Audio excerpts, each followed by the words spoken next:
Acts 22. Men, brothers, and fathers, hear my defense before you now. And when they heard that he spoke to them in the Hebrew language, they kept greater silence.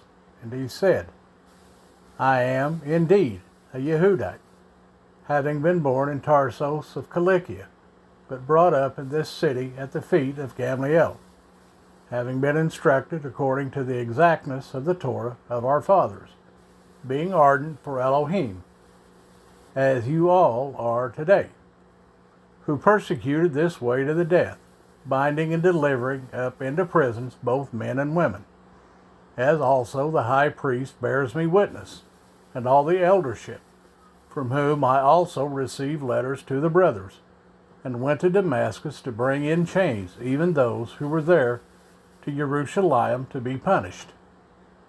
And it came to be, as I was journeying and coming near Damascus about noon, suddenly a great light shone around me out of the heaven, and I fell to the ground and heard a voice saying to me, Saul, Saul, why do you persecute me?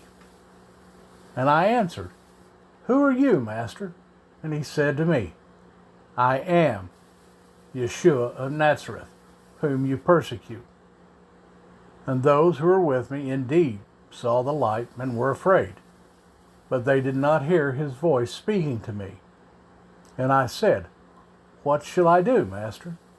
And the Master said to me, Rise up, go into Damascus, and there you shall be told all that you have been appointed to do. And, as I could not see because of the esteem of that light, being led by the hand of those who were with me, I came into Damascus. And a certain Hananiah, a dedicated man according to the Torah, being well spoken of by all the Yehudim dwelling there, came to me, and stood by me and said to me, Brother Saul, look up. And at that same hour I looked up at him, and he said to me, The Elohim of our fathers has appointed you to know his desire, and to see the righteous one, and to hear the voice from his mouth, because you shall be his witness to all men of what you have seen and heard. And now, why do you delay? Rise up, be immersed, and wash away your sins, calling on the name of Yahovah. And it came to be, when I returned to Jerusalem, and while I was praying in the set-apart place, I came to be in a trance. And I saw him saying to me, Hurry and get out of Jerusalem speedily, because they shall not accept your witness concerning me. And I said, Master, they know that in every congregation I was imprisoning and beating those who believe on you. And when the blood of your witness Stephanos was shed, I was also standing by, giving my approval to his death, and keeping the garments of those who were killing him. And he said to me, Go, because I shall send you far from here to the Gentiles. And they were listening to him until this word. And then they lifted up their voice, saying, Away with such a one from the earth, for it is not fit that he should live. As they were shouting and tearing their garments and throwing dust into the air, the commander ordered him to be brought into the barracks, and said that he should be examined by flogging, in order to find out why they were shouting so against him.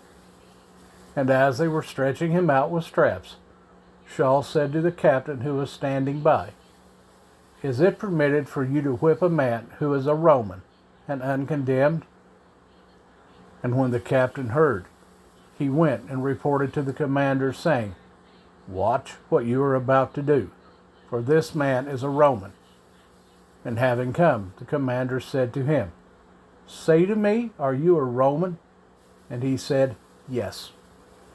And the commander answered, With a large sum I obtained this citizenship. And Shaul said, But I was even born so. Then at once those who were about to examine him withdrew from him. And the commander was also afraid after he found out that he was a Roman, because he had bound him. And on the next day, intending to know for certain why he was accused by the Yehudim, he released him and commanded the chief priests and all their council to come, and brought Shaul down and set him before them.